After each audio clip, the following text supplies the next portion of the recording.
It's another edition of Time About the Movies, and today we're taking a look at the movies of July 16th, 1993. Four movies to look at today, so let's not waste any time. Let's just jump right on into it. And we'll start off with the first new release of the weekend, the biggest new release of the weekend. The release that has more of a theme to Halloween, even though it was released in the summertime. And it's a movie that everybody seems to love, except one person. I'm sure there's some other people too, but yeah, let's talk about Hocus Pocus.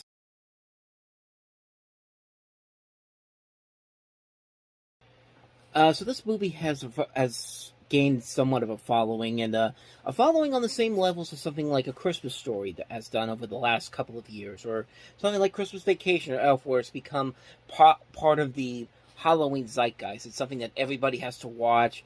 If you watch the Freeform's 13 Nights of Halloween, it's 31 Nights of Halloween, I should say.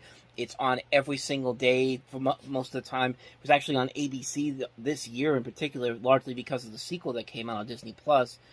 And everyone seems to like it, but unfortunately, I'm one of those people that does not. I really do not like this movie. I never got why this movie was so good, because all I saw when I watched this movie a lot was these very good actors being wasted and just wasting their time and talent on a movie that could have been so much better. Now, don't get me wrong. It's got a great cast. I mean, Bette Midler, Sarah Jessica Parker, Kathy Najimy. You also have Thora Birch, Vanessa Shaw, Jason Marsden, Doug Jones, Charles Rocket, Kathleen Freeman, Gary Marshall, Penny Marshall. Great cast overall. I mean, you should have something really good here, but honestly, I don't know how they did it, but they really went wrong with it. I mean, the main characters overall are just poorly written stock characters of what characters in movies are supposed to be like at the time. And they're just how the studio thinks most kids growing up in the 90s were like, when, in all actuality, they really are not. And I'm sorry, I just can't buy into these characters' performances, no matter how much they phone them, as much as they phone it in. And the witches overall are not very threatening. They come off more as very annoying. I mean, try to imagine Tim Curry's Pennywise from It, only instead of being over-the-top hilarious, they are actually really annoying. And the witch's plan really makes no sense whatsoever, and I never felt any real threats from them, because their plan to get revenge is not really thought out well at all. And I mean, the kid actors really do not have a whole lot to do here. You've got a lot of good actors being in here, being wasted on here on such really lousy dialogue. There's a lot of moments where the comedy is just so lazy, and it's just like, overall, there's no real peril or conflict whatsoever, because you can't buy any of these characters into the situations that they're in. I mean, there's really nothing in here. It's like, you have no sympathy for any of these characters whatsoever, because the situations that these main heroes are placed in are in the levels of a really scary haunted house. I will give the movie credit, though. Some of the special effects are still pretty impressive for the time period. They still hold up 30 years later. But other than that, though, I really don't like this movie at all.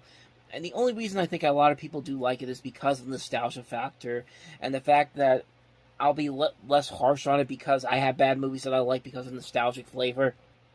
I mean, I still love the original Space Jam, and that's one of those movies that's a really bad, lousily made movie, but it's not a great movie at all, but I still love it. I still think it's one of my all-time favorite movies, even though I know it's a big guilty pleasure movie. Something like Speed 2 is another example of that.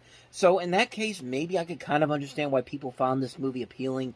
But other than that, I don't get it. I think this movie probably would have worked a lot better as a more adult-oriented movie, kind of like what Enchanted was going to be. Because Enchanted was supposed to be a more racier, R-rated movie before it became a family film. And while I really like Enchanted, I always wondered what that original script would have looked like. And I think you could have done the same thing with Hocus Pocus. And maybe not to the levels of an R-rated movie, but more on the lines of a raunchier PG-13 comedy. But as it is, it's a badly written, poorly acted, and poorly directed movie, in my opinion, that I really don't like. A lot of people do. And honestly, if you like it, more power to you. But I just never got into it like everybody else did. I'll never understand it, and just let the people who enjoy it enjoy it. And don't expect any thoughts on Hocus Pocus 2 anytime soon, because unfortunately, it's because like with this movie, I have no real interest in watching this movie again. So that movie, or this movie again, pretty much. So yeah. So that's my thoughts on Hocus Pocus. So let's move on to the next movie, which I think is a slightly much better family film, but still has some notable flaws to it. It's a classic film overall, Free Willy.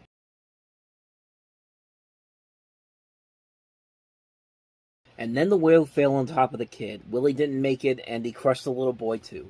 It was quite a mess. Uh, I mean, come on, man. I mean, that trailer just pretty much is very ambiguous. You can make up your own dark, twisted ending about it. Or you can just do what The Simpsons did and just do exactly what they said. Just say, oh no, Willie didn't make it and he crushed our little boy. Ugh, what a mess. But, Free Willy. Free Willy is the movie that received a lot of good critical attention at the time, a lot of positive attention. And, it was seen as a great family film at the time, and honestly, I can't really argue with that. I think this is a movie that is it's a very flawed movie, but it's very simplified. It's a very formulaic story, but at the same time, they do a pretty good job of making this story about a kid and this dolphin and this whale and having this connection between them. And it actually does work really well. They have a very good chemistry, and it works mostly because of the actor Jason James Richter, who he does a pretty good job. This is his first movie he's ever been in, and he's very entertaining in this. It's got a great cast overall. Lori Petty, Jane Atkinson, August Schellenberg, Michael Madsen's in this as the bad guy. No, he's not the bad guy. He's the foster father. Michael Ironside is the bad guy in this.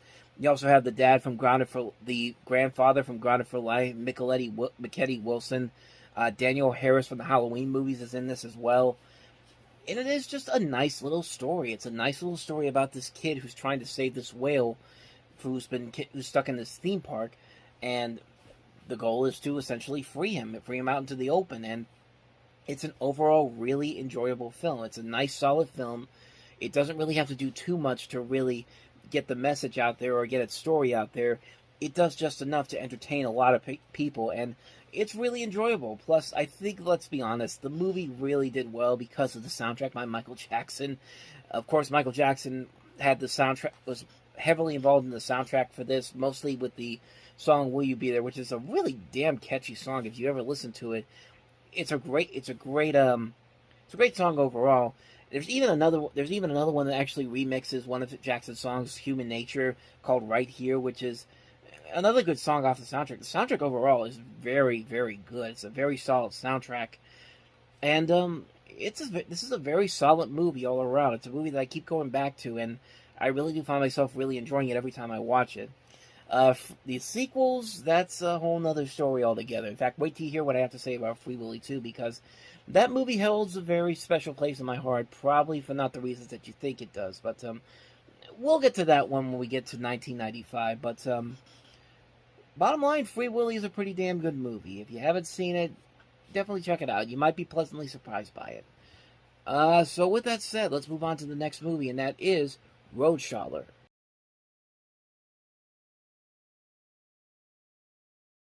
So this is essentially a documentary following an NPR journalist, Andrei Cordisu, who's a Romanian immigrant, a naturalized American citizen, and a newly licensed driver, who goes off on a cross-country road trip. He travels from sea to shining sea in a red 1968 Cadillac ragtop, exploring the meaning of freedom to a variety of Americans in this gently comic yet poignant documentary. He goes to places like New York, Camden, Detroit, Chicago, Taos, Arizona, Las Vegas, San Francisco.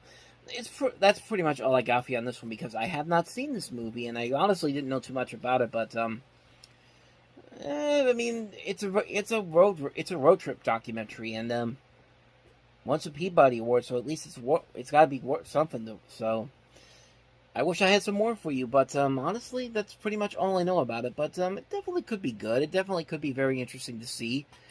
But that's really all I got for you on that one. So. Road Scholar, I should say, it's what it's called, by the way. I think I said Road Scholar or something. Road Scholar is what it's called. But, yeah, Road Scholar. Anyway, on to the last movie, and that is another documentary, and that is Twist.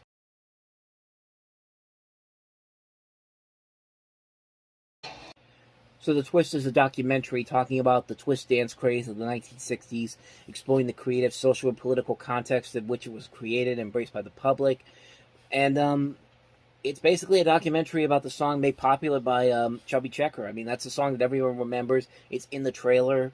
And again, kind of like with Road Scholar, this is one that I'm just kind of like, that's pretty much all I know about it, because I haven't seen this movie. I never even heard of it until now.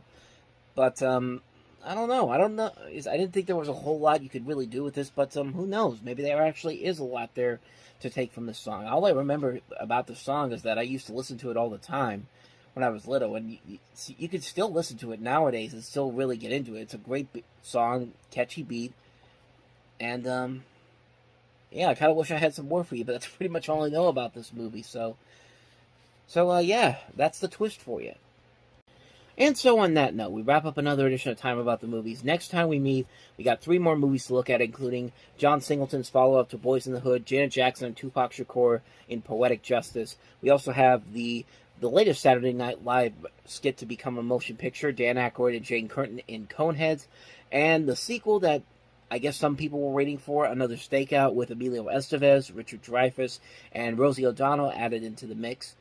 We'll look at those 3 movies on the next episode. But until then, thank you very much for watching. And as always, if you want to see more videos like this, please hit the playlist on the next page. Check out the previous episode. And I will see you guys tomorrow for another episode. So thank you for watching. I'll see you next time. And until then, as always, take care.